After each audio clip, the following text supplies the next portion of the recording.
No response is a response. No response is a response that says to the customer and to everybody else looking on, no response is a response that says we don't care about your satisfaction enough to even acknowledge it. And I think almost everybody tuning into this show has had a circumstance in their actual life where they had a problem with a business, they complained in some form or fashion, and they got ghosted. Now, keep your hand raised if that made you feel better about that business and more likely to give them money.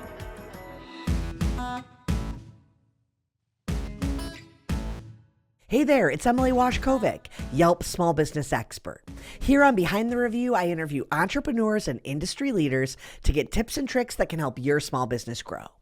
Today's conversation is with the customer experience strategist, Jay Baer. Jay has written 7 books and been a best-selling author for all of them. My personal favorite is Hug Your Haters, and today Jay shares all of the ways you can grow from feedback instead of letting it consume you. Let's give our conversation a listen. Today is a special episode. I say that a lot, but this time I really mean it. Jay Baer. Every episode is a special episode. No episode is by definition special. I think I really need to stop saying that because it kind of diminishes moments like today. But I have known Jay. This episode's pretty much run of the mill. That'll be the intro next week. This episode is the same as all of them. Well, I'm going to put you at the top of the list because I've been very excited and I've been a fan of your work since I first started doing business owner education and customer service, advice for business owners. So I know who you are, but some of my audience might not. So Jay, can you first tell us a little bit about yourself and hit on some of your works that people might know you from? Sure. Thank you so much. Great to be here. Fan of yours and the show and Yelp and the whole thing. My name is Jay Baer. I'm a longtime marketing and customer experience author, advisor, researcher, strategist. I've written 7 best-selling business books on the kind of topics we're going to discuss today. I'm a Hall of Fame professional speaker, so I travel around the world giving presentations to business leaders in essentially every conceivable industry. And I'm now the number 2 tequila influencer in the world, which is my side hustle. The tequila thing, we're going to have to get into that because that's one of the coolest side turns I've seen someone make. But let's go back to what I originally know you for, which is Hug Your Haters, this book that talks all about taking complaints and turning them into customer loyalty. Can you just share a little bit more for our audience about the concept and just kind of like the ethos of that book? You know what's funny about that particular book is that wasn't supposed to be the book. So every time I do a book, I start with, how I start is when I hear clients asking questions of me and my team when I still owned a large consulting firm, what I would try and do is pay attention to those questions and say, well, geez, if these people, many of whom are the largest companies in the world, don't know the answer, I'll bet a lot of people don't know the answer. So I'd sort of use that as raw materials. But then every time I do a book project, I try and validate it with first-party research. I do a lot of large, comprehensive research to validate my assumptions. I don't want to be the person who walks out on a stage or on the page and says, Jay says do this with nothing other than my own gumption to back that up. So in this particular book, Hug Your Haters, the premise was that speed is the most important thing. That the best way to achieve a competitive advantage is to be faster than your competitors. Well, we did the research and found out that that was not the case. That, in fact, at that point, when we wrote the book, the best thing you could do was to actually respond to customers, which seems somewhat axiomatic, but at that time, and frankly, even now, is not a default setting. So in the research, we found that a shocking, preposterous number of customer complaints are never addressed in any way, shape, or form, and that all you had to do as a business was just lean into interacting with your customers when they ask for help. And so the book became both simpler, but also somewhat more controversial because even now, people will push back on this advice, which is you should respond to every customer in every channel, every time. Every customer, every channel, every time. I still believe that to be true. The math backs it up, but there are people who will fight me to the mat on that point. Well, and that's a literal phrase that I put on all of my slides when we're talking about reputation management. I point to your book as well, but it really is about not only how you show up and respond, but the awareness of what's being said about you online. And so many business owners overlook that because they don't want something negative about them out there in the world, period. And they overlook what they can learn from that or what value might be in there. Can you just dig in a little bit and talk about why you think someone that turns online to complain or share a negative experience is someone that you have the chance to really turn around?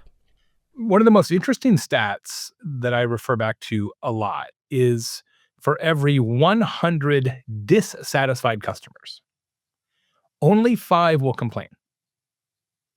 And that's across the totality of complaint alternatives. That is face-to-face, Karen asks to see a manager. That is email. That is negative review. That is social media. That's live chat. That's hostage note. That's all the different things that you might do as an unhappy customer. 5 out of 100.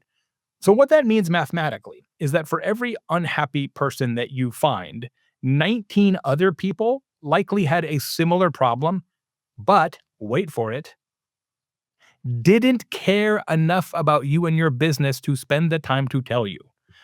People who are going out of their way to say, I would prefer you did this differently or better. They are literally volunteering to make your business better. They don't have to do that. Most of the time, in fact, the overwhelming majority of the time, people who are unhappy say nothing. They just stop giving you money. At which point, you have literally zero information to use to actually improve your business. So yes, do sometimes people provide feedback that feels inconsistent, incorrect, misanthropic, evil? Yeah, but the world is hard. Would you rather have people tell you that your business could be better and here's how, or tell you nothing and you're just going it alone? Your unhappy customers are, and I literally mean this when I say it, your unhappy customers are your most important customers, yet we invariably treat them like the least important customers, and it's a colossal mistake.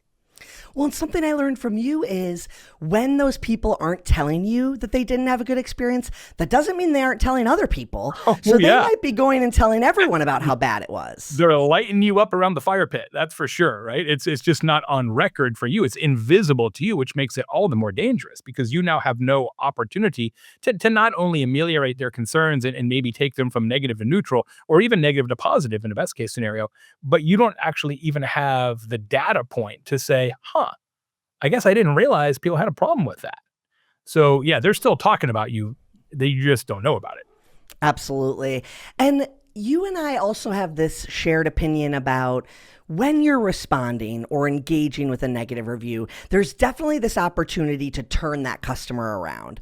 But there's also this bigger marketing play at hand, which is using those responses to really address all future customers. Can you just speak to that a little bit?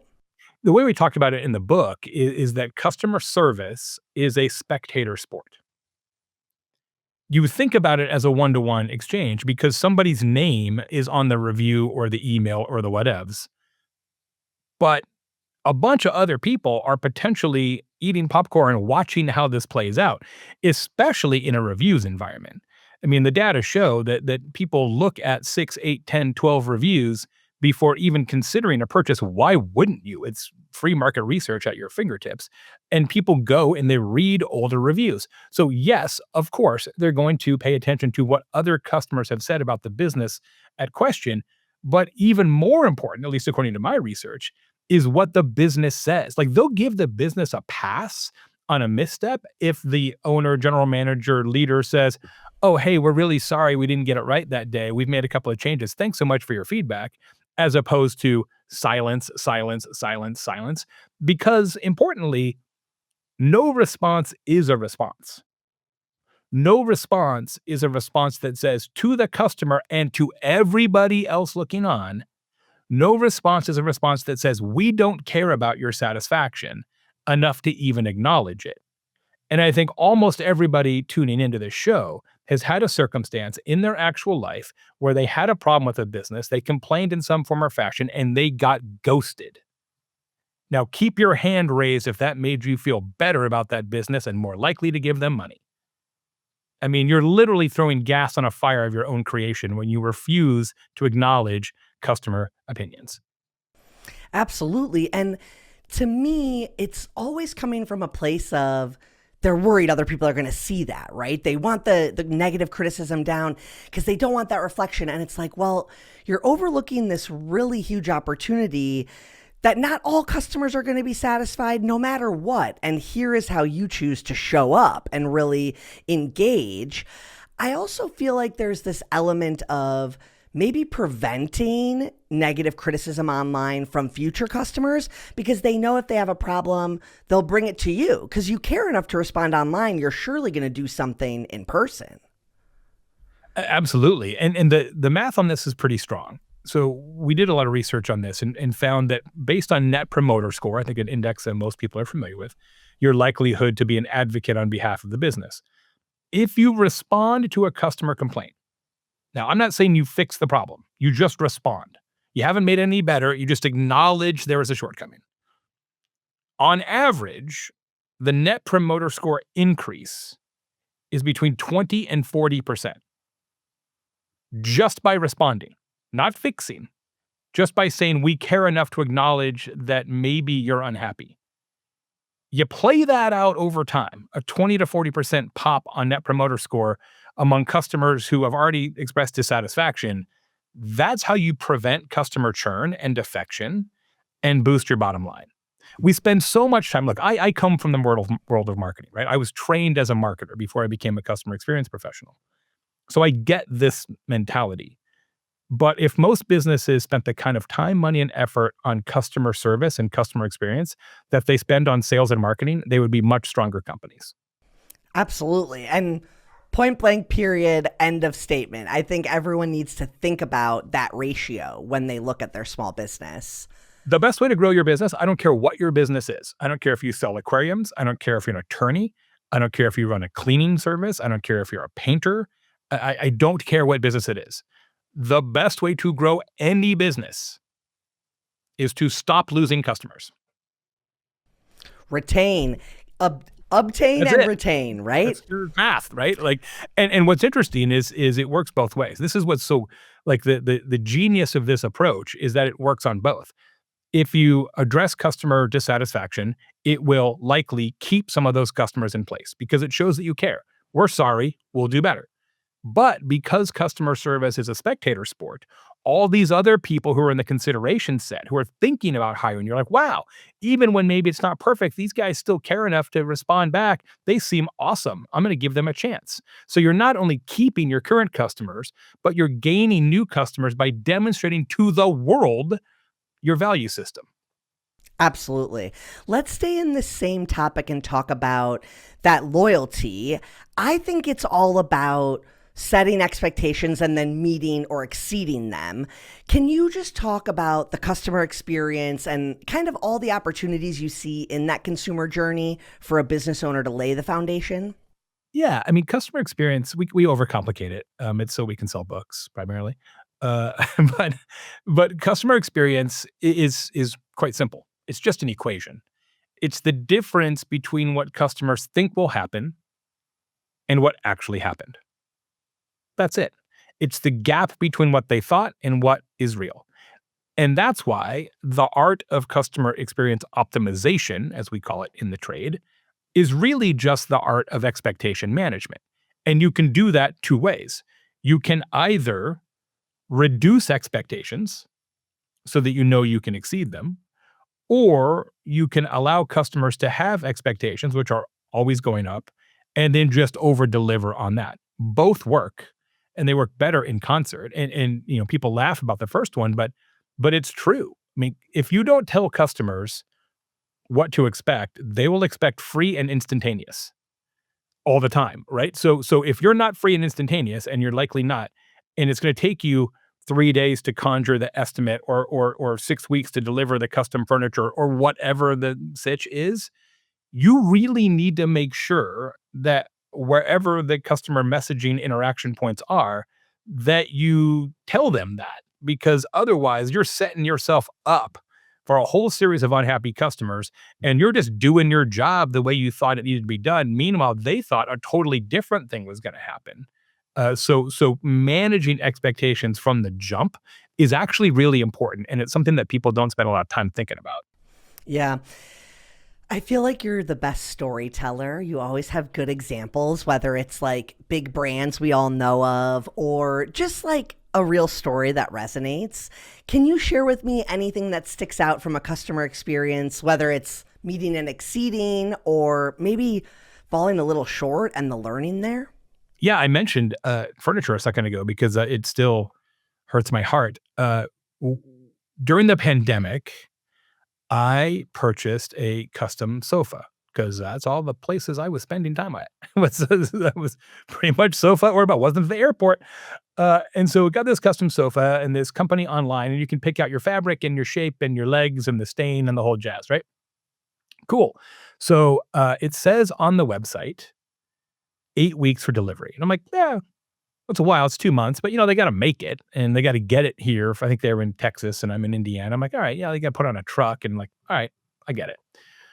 Well, on week 14, I still have no sofa, and I've heard nothing. Like, I don't have a shipping confirmation. I don't have a sorry. I don't have a nothing, and there's no information. So now I go into full on, not panic mode, but I'm like, huh, do I need to cancel this credit card situation?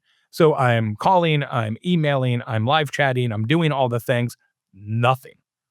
So finally, after like days of effort, I get a hold of this woman, Genevieve, who says, "Oh, Mr. Bear, thank you for getting a hold of us.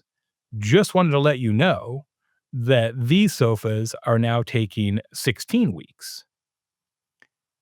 And I said, "Well, okay, how long has that been the case?"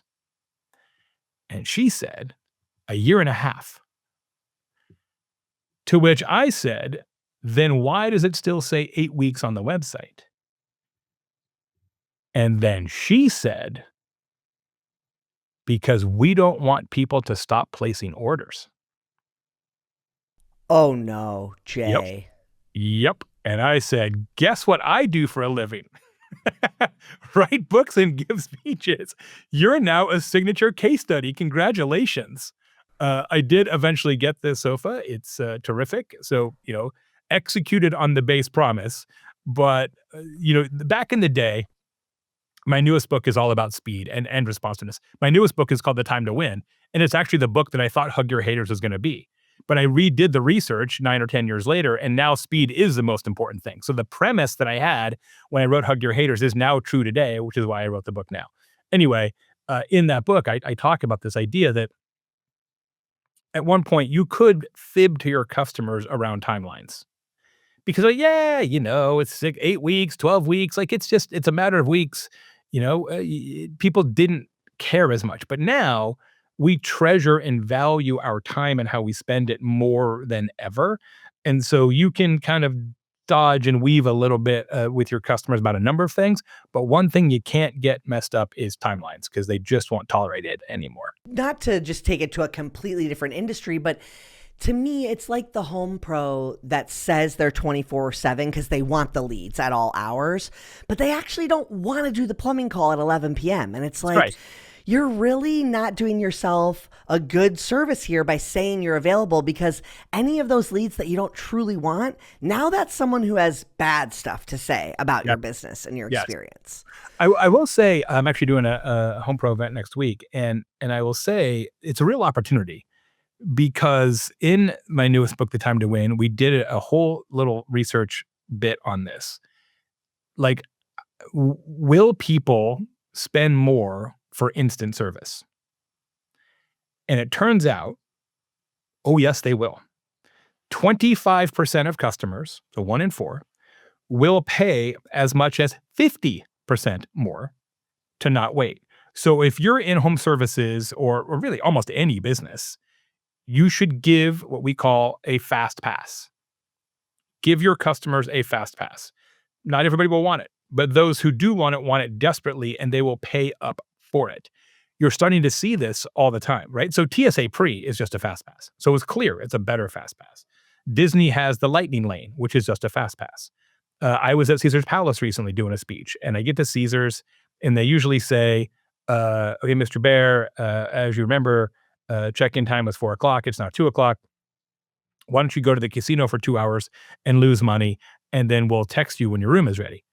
That's the usual story. This time, though, Mr. Baer, as you know, check-in time is at 4. We can take your phone number now, or if you'd like to give us an additional $30, we'll give you your keys right now. And I'm like, well, I'll lose more than 30 in 2 hours. That's a no-brainer, right? So I was like, here's my money. Give me the keys. All they're doing is selling keys they already had, right? It's a fast pass. So that industry in particular can really take advantage of it. So if you don't want to do it, just don't tell people you can, because they're just going to get angry about it. It's the plumber version of a 16-week couch. Okay, we need to talk about time to win and just the entire framework, but I do just want to double tap on the fact that you were advanced to this, and I feel like speed always mattered, but we didn't have such a short time frame in our mind as we do today. And that's probably why this is even more at the surface. Yeah, I mean, some of it's technology, and all technology moves faster, not slower. That's just the nature of technology, and so the pace around us accelerates in ways that we don't even are not really cognizant of as it happens. You know, like if you've got kids and you see friends like or family intermittently, and they're like, "Wow, she's gotten so big." You're like, "Has she?" And that's why people make the pencil mark on the door jamb, because you don't really realize how much your kids are growing because you look at those kids every day. That's the way speed works. Like, we don't realize how fast things have gotten in real time because it just seems natural to us. But when you think back, like, it wasn't that long ago, right? Where Amazon was a magic trick. Like, it was sorcery, right? And now I got a thing same day. I'm like, same day? How is that even possible? I mean, I live pretty close to a fulfillment center, but still, you're like, same day? And now we're like, yeah, same day, right? We take it for granted. So and then the other piece of it, I think, was the pandemic. Pandemic taught us a lot of lessons. One of the lessons is that tomorrow is not promised. Nothing is guaranteed to us in this world. And coming out of the pandemic, we had all these trends, right? Very impactful for your world. Things like Great Resignation, quiet quitting, people not wanting to come to the office, wanting to work from home and not commuting and all that. Leisure travel is a big one I see now in my world. It's the combination of business and leisure travel. Leisure travel is when you bring your kids to the conference and double dip the trip. That's like a big trend now. It really is. Baseball, right? So Major League Baseball 3 years ago, they instituted the pitch clock. So you have to throw the ball every, I think it's 30 seconds, it might be 25. The average Major League Baseball game now, average game, is 26 minutes a night shorter than it was before. 26 minutes a game. Record TV ratings, record in-person attendance. Baseball's been around since the 1880s, and it's high water mark right now. Turns out, people don't want to spend an extra 26 minutes a night. It's not that compelling, right? So, like, we just care about time more than ever. And so in that book, what I say is that time is money, right? If you give your customers time, they will give you money. If you cost your customers time, it will cost you money. It is literally that simple. Like, we interpret now as people, incorrectly in some cases, I'll acknowledge, but we interpret speed as caring. And we interpret responsiveness as respect. It's not necessarily true, but that's how we internalize it. If you got to get a hold of your accountant and you leave a voicemail for your accountant and your accountant gets back to you in 2 hours, you feel one way. If that same accountant gets back to you in 2 days, you feel different about your relationship. Nothing has changed. The history of your relationship has not changed. Your question has not changed.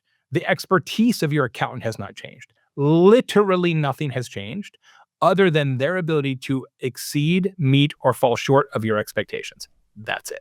Yeah, that's a really interesting way to look at it.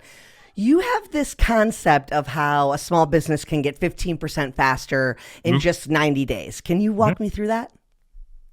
Yeah, the other thing about customer experience is it's fake. It doesn't exist. We made it up. It's literally fake. People like me invented it to, again, sell more books. We talk about customer experience in business like it's a light switch or a knob on a, you know, amplifier. Like turn the customer experience to 11, like it's a thing, like it's holistic. Like you could hold or touch or somehow feel customer experience. It's not a thing. It is literally all the things. It's quite sincerely dozens or hundreds of decisions that are made in your business each and every day. All of those decisions together comprise the customer experience because that's what allows you to meet or exceed or fall short of expectations. It's not a thing.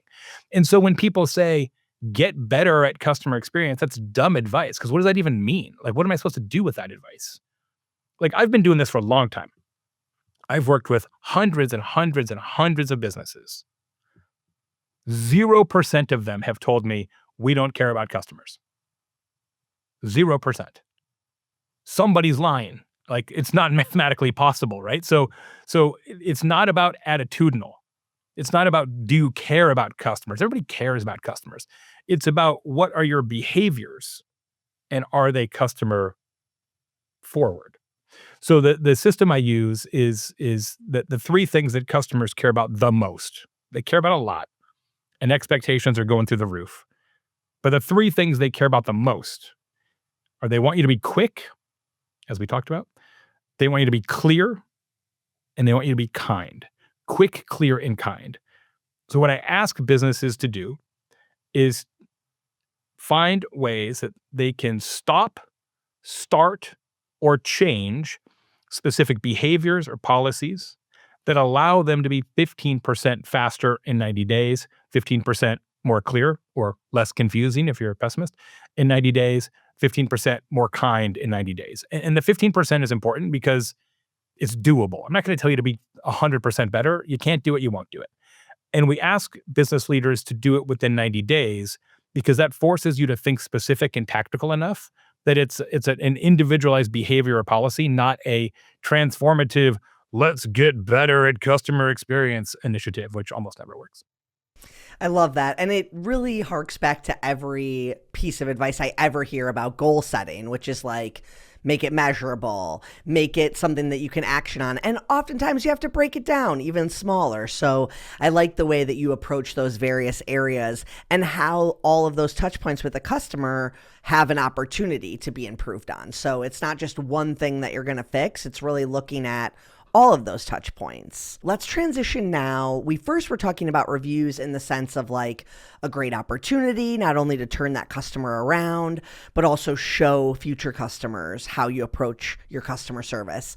But let's talk a little bit about gaining insights. And I don't think you should always be making changes based on customer feedback. That would be a little bit wild. But there are definitely times when a review should lead to some change or has an opportunity to help your business grow or develop.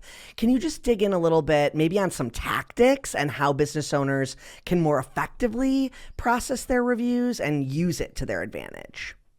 Yeah, I feel like when you get customer feedback, especially in a review setting where somebody's taking the time to really type this out, right? Most cases, um, where there's smoke, there's fire.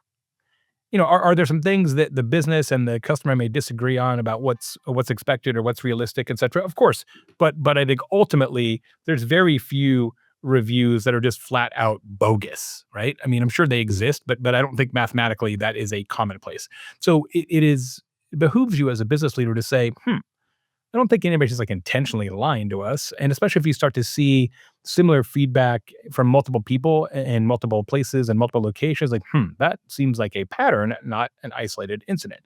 But what's frustrating to me is very few people, even though that there's a lot of software out there that can help with this now, sort of surround themselves with feedback, right? That they don't have a process by which they look at reviews and social media and emails or even talk to their customer facing team and say, what are you hearing from customers? And sort of do that collectively. So you have sort of an entire corpus of customer attitudes that you can then use to say, hey, should we make some changes to whatever, right? If customers are telling us that they're unhappy, or if they're telling us they're disproportionately happy, we should maybe listen to that a little bit. So my advice is to get into that habit. A couple things. One, make somebody in your business responsible for that, right? You're probably not big enough to have a chief listening officer or a chief customer officer or one of those type of fancy titles, but somebody in your company should be in charge of listening across all the different dimensions, and their job should be to pull all the different information in and say, what does this mean, right? And if you got to get like the red string and the pictures and the tax like in a weird crime movie, right? You're like, okay, and this person is the mobster, and then that's the downlight. Like whatever you need to do to figure it out, it will help you to make that somebody's job to be the chief listener and understander.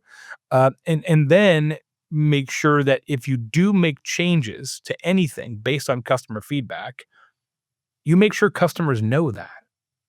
One of the strongest things you can do is send out the email newsletter to all the customers and say, hey, we made this change. Hope you like it. And by the way, this change was because you guys told us, because it creates a reinforcing loop that, oh, feedback is welcomed here. Not only is it welcomed, it's actionable. And that just encourages people to be even more forthcoming with their opinions and their attitudes and their ideas, which is only additive to your success. Absolutely. I had someone give advice a couple weeks ago saying, and I don't just listen to what my customers think, I also survey all of my employees because they listen to what the customers say. And I was like, we got to add that as another element. That's good. And you just mentioned it too. So just a reminder for me and my listeners to kind of double tap on that. I'm always encouraging them to look at all their reviews, but you have other people out there who are, listening to potential and hypothetical reviewers as well. And customers have changed. Customer expectations have changed. Some of it's technology, as we talked about, and our perception of what fast means. But you also have generational change. And what's interesting about leaders of small businesses is that in many cases they either started in the business or started the business, but that could have been 10 years ago, 20 years ago, 30 years ago. And they still remember when they started and they were talking to customers every day. But now the business has grown and they're running their business. They're not necessarily interacting with customers with the same frequency they once were. But you fool yourself into thinking that you still know what customers want because at one point you were with all the customers. You're like, well, yeah, I still remember how that works. But you know what? Customers are way different now than they were 5 years ago, much less 30 years ago. So I think that's great advice. Like the people who are actually talking to customers in your business, if that's not you, those people are gold. And you need to actually encourage them to really turn on their listening hat and ideally give them some sort of mechanism for collecting and documenting feedback as opposed to just like what do they remember at the end of the day, week, month, or quarter. Like give them some sort of a, I don't know, Google Doc or whatever, where like, oh, here's where we're going to put down what I heard from customers, right? As I mentioned at the outset of the show, that's how I write books. I just listen to what people actually ask me. And Absolutely. once I hear a similar question enough times, I'm like, well, there's probably a book in that. Totally. And I think it's also a good reminder that we're not just on the defense and the lookout for when someone says something critical and how can we respond. Let's also listen to what people say that we're doing really well. Maybe Yeah. something that we're trying to do or something we didn't even know our customers care about. Like I'll hear sometimes business owners say, I never knew a bathroom was so important to customers, but they liked, whatever little theme, and then they'll just lean into it more. And Yep. there's so much of that insight in reviews too. What are people saying that they love that maybe you didn't even think was your unique advantage? I would also say this is a topic for a different show. But I also feel like business owners, especially small business owners, don't do enough secret shopping of competitors. I You know, couldn't you think agree more. you think you know what they do and what they offer, but that's typically rumor and innuendo more so than a learned experience, right? So you have a perception of them, which may be colored by your perception of their owner or their leader, but that may not be how it actually works. And so whether you're able to secret shop it yourself or have somebody else on your team go do it and be a documentarian of that, I think it's wise to really get a better handle on what your competitors are actually doing day to day, probably more so than you already are. Well, and I feel like so many people do that work maybe before they open a business. And then when they're open, it's like, oh, Forget about that. And that experience is evolving throughout the industry all the time. So you really do kind of need to stay a student of that and really see what's happening, not only in your market, maybe, but just for your industry. It's such a great point that you make there, and it makes me remember that for some reason, every time we make a change in our business and we think we're improving the customer experience in some way, somehow we think that the competitors are staying the same. We're making changes and getting better, but they don't make any changes ever. They are they're static. It's like, well, why don't you assume that they're also getting better, so that it makes sense that you see what they've got going on these days too. Well, and sometimes I think business owners are afraid of like copying or stealing. It's like, that's not what you're doing. You really got to get out of that mindset and just think of it as observing. You're taking in different experiences. You don't have to copy everything another business does, but it's good to see how they do it. Nothing Hey, wrong with look, that. Apple has never invented anything. Literally. Better versions of They have someone not been else. they have not been first to market with any product in the history of the company, and they're doing okay. That's right. I like that. That's good advice.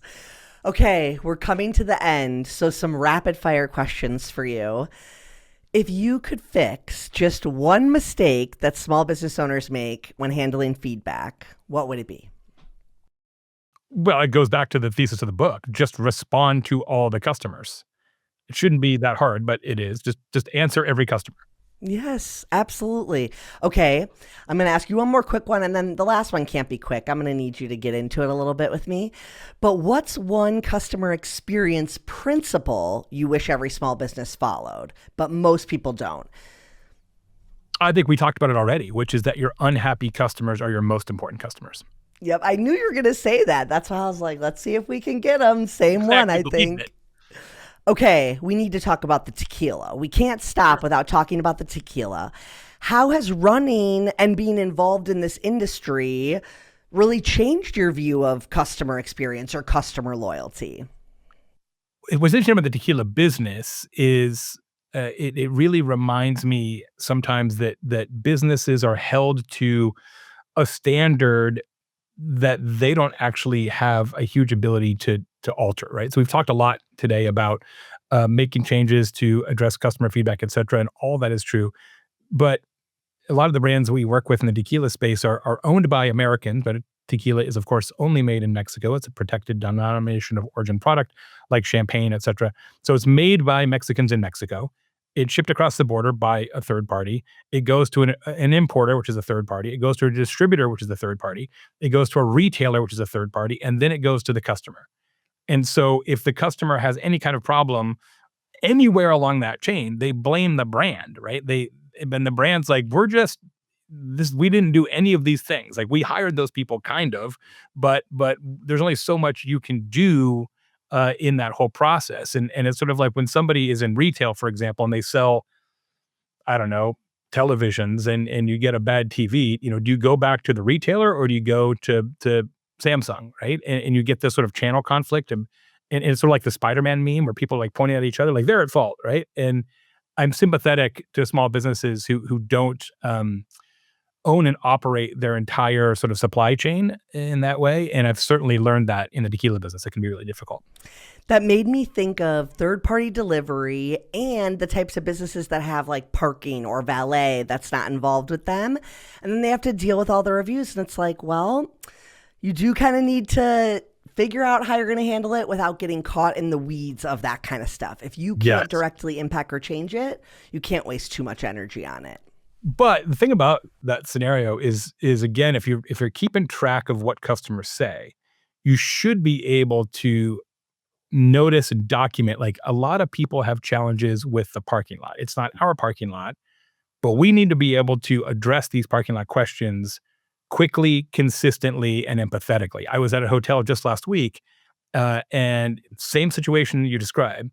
Third party parking lot next to the hotel. The woman got charged twice in 24 hours or something, and she was going crazy on this front desk person who was like, "This isn't even our parking lot." Like, well, it's attached to your hotel. I understand that it is contiguous to the hotel, but it is not our parking lot. And it was just one of these like standoffs And I was like, wow, I imagine they deal with this all the time. Yeah, but it brings us back to your advice. Quick, clear, and kind is how you navigate through that. Well, and what was sad about that is it was clear that this front desk person had not been armed with the messaging, right? It was sort of like, it's not our parking lot. I'm like, that's not really the way you want to handle this, right? There is a much better way to communicate this. And then at one point said, well, the customer said, well, I should just talk to the parking lot people then. She's like, yeah. It's like, how do I get a hold of them? I don't know. And I was like, this isn't optimal. Well, and this is a good learning for us to wrap on, which is as businesses grow, as you bring on employees and team members, it becomes harder to manage that customer experience. And it really is about equipping all of your team members that are customer facing, giving as much information as you can. And sometimes mistakes are going to happen or miscommunications are going to happen. And you got to jump in when they do and just navigate from there. Scripting, training, role play. Scripting, training, role play. Like it's pretty rare that you're going to get a customer complaint that you're like, I've never conceptualized that anybody could ever have a problem with that, right? Yes, there are some outliers for sure, but not that many. You could sit down right now with a piece of paper and say, what are the 25 things that people are most likely to have a problem with? And if you don't already have a written response of how to handle that the best, then what are you doing? I agree. I couldn't agree more. Okay, Jay, to close us out, where can people keep up with your work, follow you? Let's remind them maybe a book or two that they should pick Sure. up. Most recent book is The Time to Win. It's tiny. It's a booklet. It's all about speed. So it's a short book. You can find that on Amazon. The book we talked about at the outset is Hug Your Haters, which is all about how to handle unhappy customers and turn them into your greatest advantage. You can find me online at Jay Baer, JayBaer.com, and LinkedIn and all those places. And if you want tequila, go to Tequila Jay Baer on Instagram. You are amazing. Thank you so much for making time for our audience. I know there was nuggets all throughout that any industry could use. So really appreciate you making the time. My pleasure. I'll come back anytime for another special episode. Jay, I'm never going to be able to say that again. It ruined it for you. I ruined the show. Thank you so much for tuning in. Be sure to subscribe to the show on your favorite listening platform and subscribe to our YouTube channel, Yelp for Business. If you have questions for me or want to be a guest on a future episode, email podcasts@yelp.com. And if you want to check out more of Jay's work, head to jaybaer.com. JAYBAER.com. See you next time.